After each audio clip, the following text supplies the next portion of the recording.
Madala po tayong bigas at saka kaunting groceries. Samahan niyo po ako. Ito po, oh. Opay. Si anong barangay? Ibig sabihin marami nagsi-CR dito. Oo. Hindi lang kayo, si Atay. Opo. Ilang buwan po? Sana po pag mga ako dito po siya. Nandito siya. Yung bilan niya, hindi ko kasundo. Kasi ang ugali ang sama.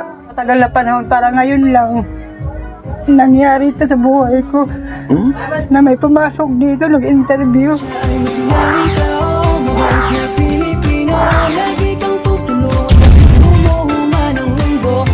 Si Joey the Great, hindi ka pagpapalit, handang tumulong at walang hinihingi. Yes, magandang araw po mga kalingap, mga kapartners. Nandito po tayo ngayon sa isang barangay po ng Katarman, Northern Samar. Ito po yung na-scout ko dito banda.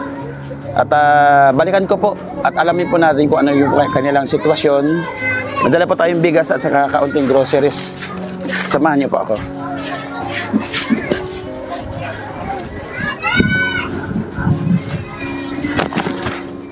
Dito kaya sila ate? Dito pong ate. Yung payat po dito, may malit na bahay? Nandito po kaya? Hoy, makablak ko lang. Ay, sali ako, sali. Paano laro dyan? Pwede sumali? Saka na. Ako na.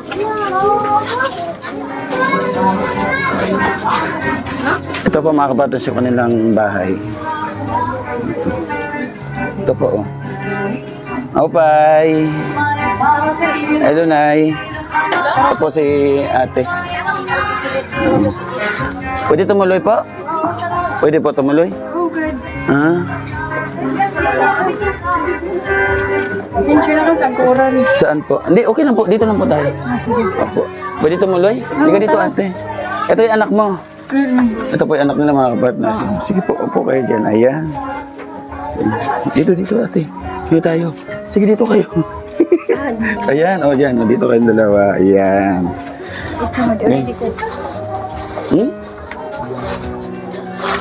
Ayan, ito po yung kanilang bahay, mga kapartners. Oh. Nakaka-amazing. Okay lang ba, ate, na pakita ko muna yung bahay po ninyo? Sige po. Okay lang. Sila tutulog. Ano po ito, ihian? Hindi. Ay, akala ko maihian sa kama. Nabutas sila. Nabutas na. Okay, tapos ito yung mga luma na ano, mga tagpi-tagpi. Tapos dito sa labas, ano po ito dito, banggirahan? Ito yung banggirahan nila dito, mga kapartners. Hindi siya simentado. Sarili niyo po ito bahay, ate? May CR kayo dito? Dito po, sa likod. Dito sa likod dito? Dito po siya. Pwede makita? Pwede po makita? Dito po. Saan? Dito po. Dito yung daanan. Opo. Dito. Sira-sira din talaga. Ano po yan? CR po ng barangay. CR ng barangay? Ibig sabihin marami nagsi-CR dito. Oo. Hindi lang kayo. Meron ganun. Meron ganun, Ate Edna? Meron na ako na kami. Meron CR ng barangay pero nasa bahay ninyo.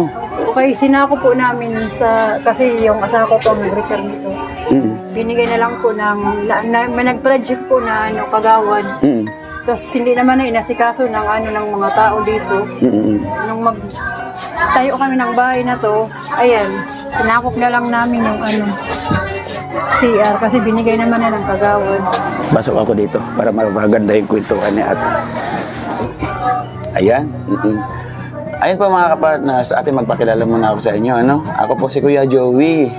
Si Kuya Joey po ay kasamaan po ng Team Kalingap, nila Kuya Bal, Kalingap Rab, na nasa Camarines Norte. Ang inyong pong lingkod, si Kuya Joey, ay dito po sa Northern Samar, taga Samar si Kuya Joey. Dito po siya naghahanap ng mga karapat-dapat pong tulungan. Ano po pangalan po ninyo, ate? Jessica Tolitol po. Jessica? Si ate Jessica. Si ate? Ako naman po si Jambi Tolitol. Jambi. Opo. May ano po kayo? May isa lang yung anak po niyo? Dalawa, yung isa nangangalakal, yun ang naghanap buhay sa amin kasi nagkasakit ako, na ospital ako. Kaya hindi pa ako nakapagtrabaho ng maayos. Na-hospital ka? Ano pong sakit po ninyo? Lumaki po yung tiyan ko. Tapos, ito lahat po to. Oo. Lumaki siya? Buong katawan mo? Opo. Ano pong sakit po yan? Sa ano daw, kasi dati yung trabaho ko, labandira. Sa pagod? Oo, siguro. Nagkaroon ng napasma? Tapos ngayon medyo okay na. Opo. Kaya na-hospital ako siyam na araw. Tapos hindi na nabalik sa dati. Hindi na kay hanggang ngayon, ano pa rin ako ng gamot. Tapos tuloy-tuloy na yung ano. Tuloy-tuloy na po yung hanggang ngayon, hindi na kayo nakapagtrabaho po talaga. Hindi na. Pero ano, magpapahinga lang muna. Pag okay na, saka naman na ako magtatrabaho ulit.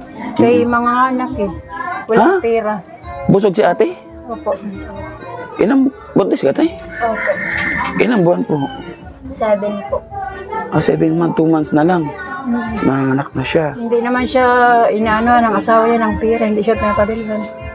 Nandun sa Maynila, yung asawa niya, hindi naman siya pinapadalhan. Bakit? Ewan ko sa kanila. Anong komunikasyon niyo ni Kuya? Ano po kasi, hindi naman po sa hindi po nagpapadala. Ano po, alternate po yung pagpadala niya. Kaya yung binan, Yung trabaho din siguro. Ano Opo. yung binan ang nasa gitna. ano pong trabaho ng Kuya doon? Ano po na gumagawa po sila ng hollow block. Construction. Opo. Hollow block maker, ano? Sa Tagalog. Arawan lang din yun, ano? Depende. Arawan, boy, pakyawan. Opo.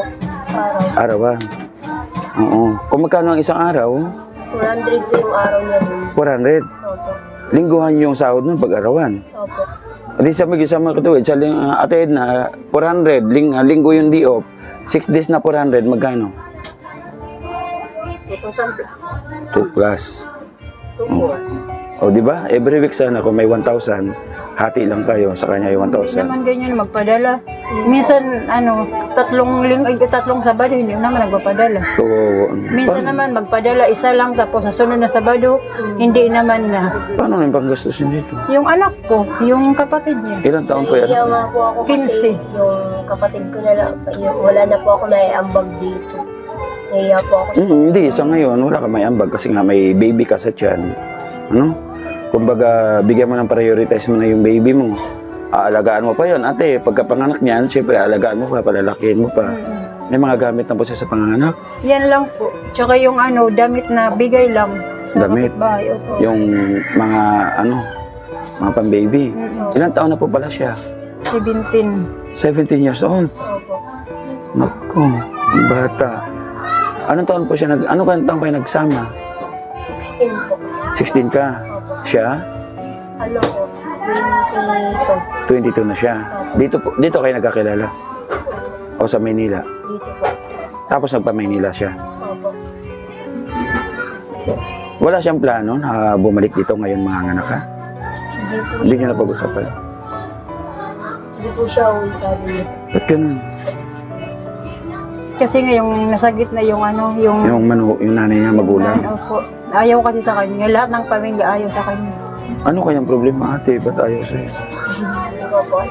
Sa tingin mo nanay, ano yung kulang sa kanya? Bakit hindi buto sa kanya yung... Hindi ko rin alam. Okay naman siya makitungo. Okay, nag-ano nga sila, namanhikan. Okay naman yung usapan. Masipag naman tong batang to. Oo. Kay pinahinto nga nila sa pag-aaral, hindi ko alam. Ibig sabihin, nung pinahinto siya, nalaman na buntis o hindi pa buntis, Hindi pinahinto pa. na. Pinahinto na, tapos yung lalaki pumunta ng Maynila, tapos pinasugod na lang siya doon. Ba't nandito siya? Pinauwi ko kasi yung nung ma-hospital ako, walang galaga sa akin. Okay. Kasi ngayon, ayaw nang babalikin yung binan niya papunta doon. Kumusta ba yun yung pagtunguhan nyo nung nandun kayo? Maganda naman po.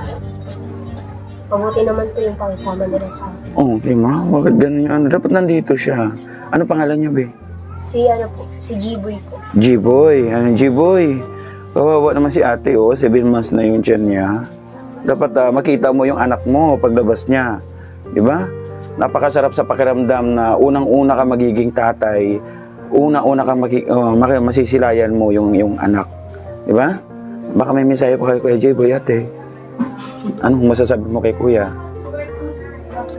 Ano lang naman po, isa lang naman po masasabi ko na sana po pag manganak ako dito po siya. Nandito siya. Tapos huwag ka pababayaan. Malaking responsibilidad yan ate. Hindi yan biro.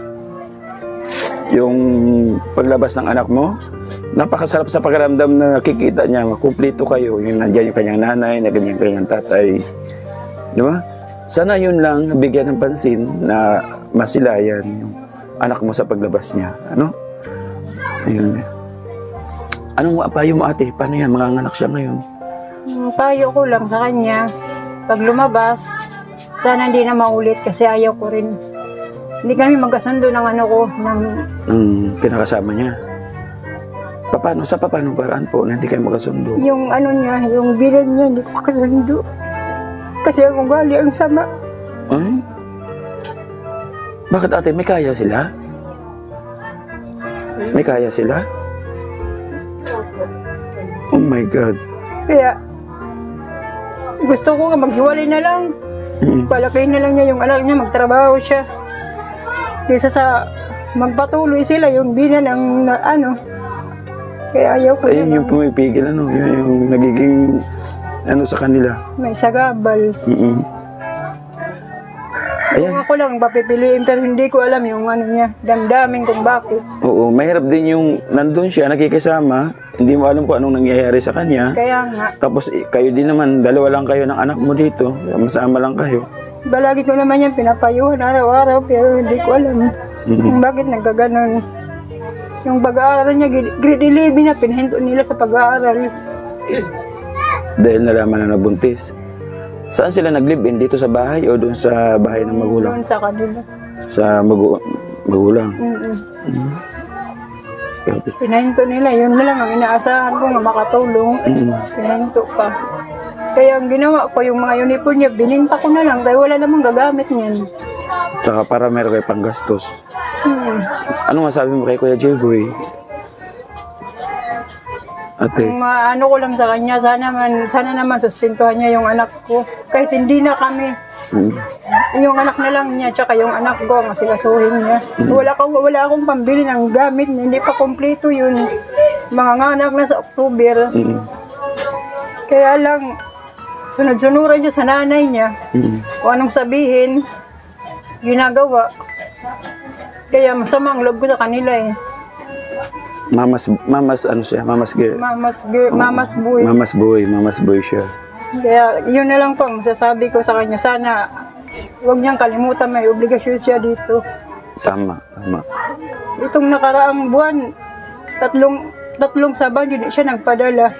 Eh, hindi pa ngayon nakapagpa-laboratory. Hinahanapan sa center. Ay, oo nga pala ate. Kailangan di pala ipa-check up siya. Kaya nga hinahanapan ng laboratory. May bayad pa naman yung laboratory ngayon.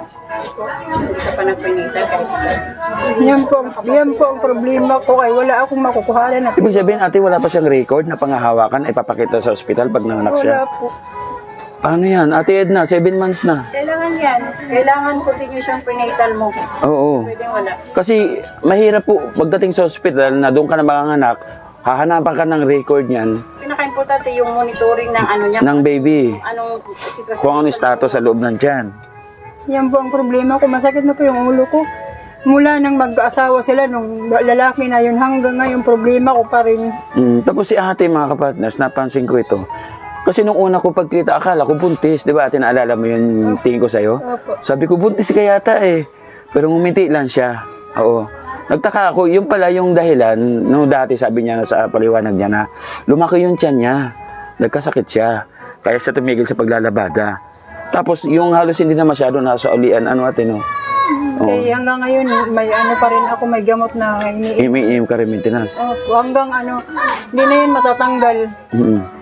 Pangababuhay ko na po yan na inom na gamot. Ilang taon ka na pala ate? 44. Bata pa. Si kuya, yung asawa po ninyo. Wala na, patay na. Matagal na, 6 na taon na. Ah, kayo-kayo na lang po dito. Opo, hindi naman na po ako nag-asawa. Basta marami akong pinagdaanan. Oo. Sabi ko nga kung mag-aasawa pa ako, mahirap na baka kung anong mangyayari pa. Opo. Kaya hindi na lang ako mag-asawa. Kaya focus na lang sa anak. Buti dalawa lang anak mo. Yun po. Kahit pa paano. Pero ito yung lalaki, na siya yung nangangalakal, hindi siya nag-aaral ngayon. Hindi po, naghinto na rin. Tumigil na Purpose siya. po kami. Pero wala rin. Wala rin, kulang rin, di rin sapat. Po. Ate, kalimutan. Sika, meron ako ditong dala, no? Kakaunting bigas lang po ito. No? Salamat po. Oo, pasensya ka na dito, ha? Opo. Ayan. Salamat. Bilog natin ilagay. Tapos itong groceries, ay kahit maliit ate, kahit kokonti, kinumplito ko siya. Meron siyang gatas, may biskwit, may pansit canton, may laki, may at higit sa lahat pa may mga dilata. No? Ito pong groceries at naghihigit po ng mahigit 500 pesos. Ayan. Maraming salamat. Salamat din. Mga kapartners, ito pong groceries ay nagmula po kay Tita Marcelina. Maraming salamat Tita Marcelina sa pagmamahal. Yung bigas po kay Ate Beth Jones. Ate Beth Jones, may sobra na konti sa ibinigay mo sa akin. Pagmamahal, ito kahit paano ibinibili po natin ng bigas. Maraming salamat po sa iyo. At ito kay Emma. So, meron ako dito, alam ko may nakalaan para kay Sangkay Emma. Ate, nawala. Paano yun, ate? Ito na lang po. Ayan. Ito po, Sangkay Emma. Ibigay natin kay Ate Jessica, no? Bahala na sila kung anong gusto nilang bilhin dito, bigas, o kahit anong bilhin nila. At malaking tulong. Maliit man ito para sa binibigay natin sa kanila, pero para sa katulad po nila, napakalaking bagay. Salamat po dito. Salamat po sa inyo.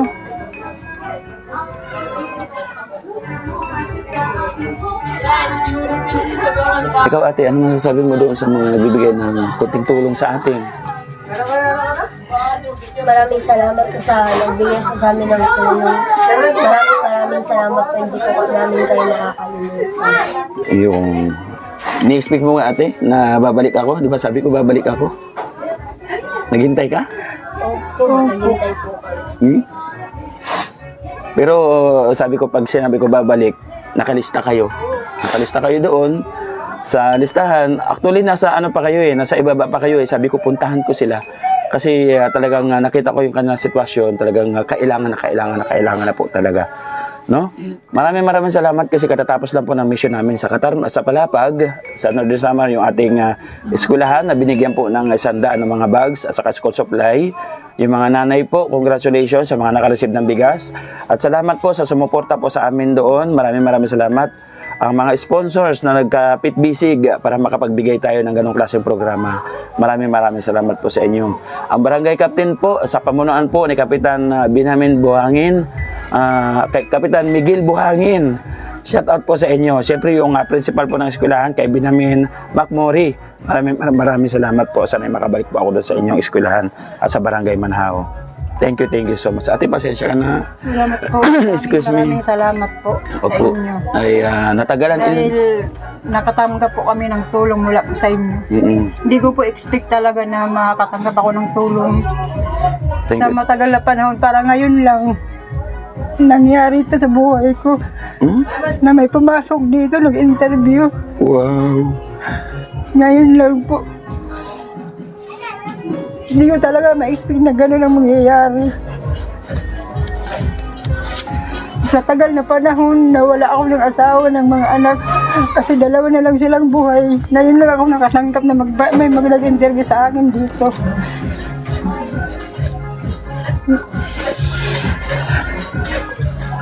Maraming salamat po sa inyo. Sa bigay na tulong. Ito po yung masarap sa puso. Masarap pakinggan, no? Kahit sa ganitong larangan, nakakabigbigay tayo ng konting tulong. Ang sarap sa pakiramdam na nararamdaman natin yung lubos na pasasalamat po nila. Pasalamatan po natin yung Panginoong Diyos. Siya po yung naging daan, siya yung naging guide para marating ko yung tahanan. At yung mga sponsors na nagtitiwala sa ating munting channel, maraming salamat. Daan lang po ako.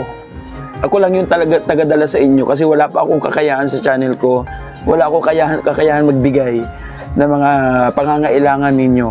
Sa ngayon po, nanay, ito lang yung pangako ko sa inyo. Sana ito kahit papano naitawid namin yung iyong pagsaing, yung kainan o tanghalian, hapunan, sa konting bagay. Maraming salamat. Kung sakaling babalik kami, ate, ano yung iyong kahilingan para at least kahit paano madala po namin sa abot ng ating mga butihing viewers na tagapanood.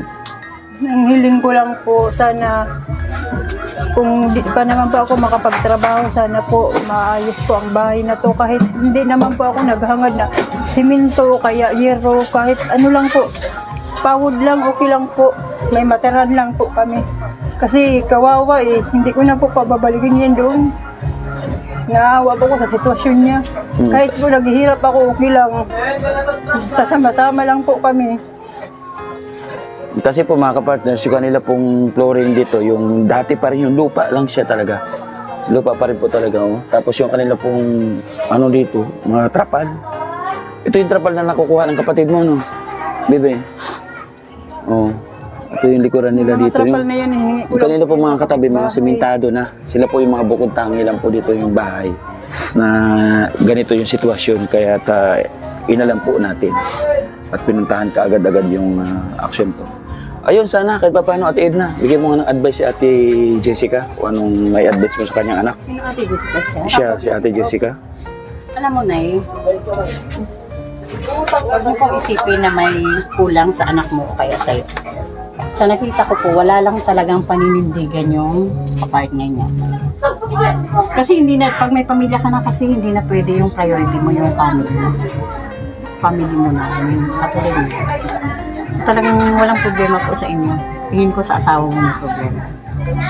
Wala siyang paninindigan. Kaya kung ganun-ganun man, tanggapin nyo, hindi siya kawalan. Kaya nga Kaya sabi ko niya sa kanya, hiwalayan niya kung kaya niya. Kaya kung kahit ako ganito, tutulong ako, mairaos lang yung problema niya. Kung kaya ko lang magtrabaho, kahit maglabandera ulit ako, gagawin ko. Tama po. Yun ang ano ko kay nakakaawa, kahit gamit wala. Opo. Tama rin. Grabe. Tapos yung ganyan niya, hindi man lang mangumusta. Ano nang nangyari dyan? Wala lang. Siya pang inaaway. Pag sinabi ng binana, huwag mong padalhan, hindi nagpapadala yung lalaki. Ay, grabe. Yung bahay na yan dyan, nakatayo dyan sa harapan namin. Binan niya yan yung lalaki. Ayan po, ano masasabi ko lang kay ate, no? Ate, yung baby mo, alagaan mo siya habang nasa tiyan pa, no? Kasi mahirap pag na-stress na sa loob ng tiyan, mahirapan ka mga anak, no? Huwag kang magtatanim ng galit, kailangan lagi kang masaya. Masaya lang para, ano, kumbaga stay positive at dasal sa Panginoon Diyos. Na sana may daos ko, may labas ko ng maayos at gabayan kami sa mga lahat ng pangangailangan ng mga gastusin sa aking panganganak. Ano? Napakabuti ng ating Panginoon Diyos kasi lahat ng ating mga dasal, kahilingan, tinutupad niya. No? Katulad nito, itong pagkakataon na to, ano ate, inasahan mo ba ito? Na merong ganito? Hindi. Hindi po. Hindi Kay, inasahan. ito lang po, nandoon po ako nangungutang ng pera. Sabi ko nga, mamaya na lang pagdating ng anak ko. Dumating to doon, may naghahanap daw sa akin na lalaki. Sabi ko, wala naman akong Utang. kausap na gano'n, na bakit ako hahanapin, sabi ko gano'n. Sagot ka. Yun pala, hindi ko alam na siya pala. Mm-mm. Kasi yung nag-deliver po ng buhangin, nakita ko, kakilala ko, sabi ko, kuya, baka may kilala ka na pwede natin abutan ng tulong. Nag-ikot na po ako dito noon. Meron ako naikot na iba, pero hindi naman masyadong deserve yung kanilang sitwasyon, kanilang status. Kaya ito si ate, sabi niya doon, puntahan mo, pasok ka sa iskinento na yun at makikita mo. Ano?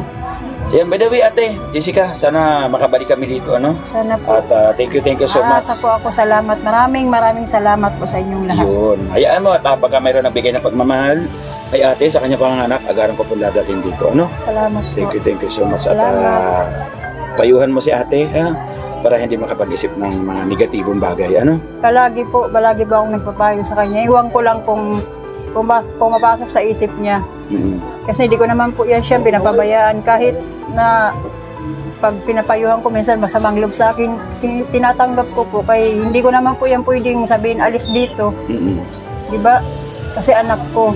Kaya lang ang nakadisgrasya, walang ano. Ganun po talaga. Sige ate, salamat. Salamat Bye-bye po sa po, inyong yeah. lahat. Salamat Mag-ingat po po. kayo dito. Salamat. Bye-bye po. Salamat po. Ayan po mga kalingap, mga kapartners, no? Nakamusta natin si Ate Jessica, yung kanilang sitwasyon dito. Talagang lubos po talaga na nangangailangan ng kunting tulong. Maraming salamat po kahit papano, no? Nabigyan natin ng kunting tulong sa kaparanan po ng ating mga butihing sponsors, ng ating mga butihing tagapanood. Maraming salamat sa inyong patuloy na support at pagmamahal sa ating munting channel. Yan mga kapartners, mga kalingap. Siyempre po, hindi ko ito magagawa, no? Na pag-ikot-ikot ang maghanap ng karapat-dapat mong tulungan. Kung hindi po tayo hinubog ni Kuya Bal Santos Matubang, Ate Edna at Kalingap Rab, suportahan po natin yung kanilang YouTube channel mga kalingap para mas tuloy-tuloy po yung pagtulong saan man sulok ng Pilipinas, no? Ako nandito sa Samar, si Gab nasa Negros, si Kuya Bal nasa Daet, siyempre nakakarating silang Gumaca at Pilar, at lahat po ng mga kalingap partners, suportahan po natin yung bawat isa.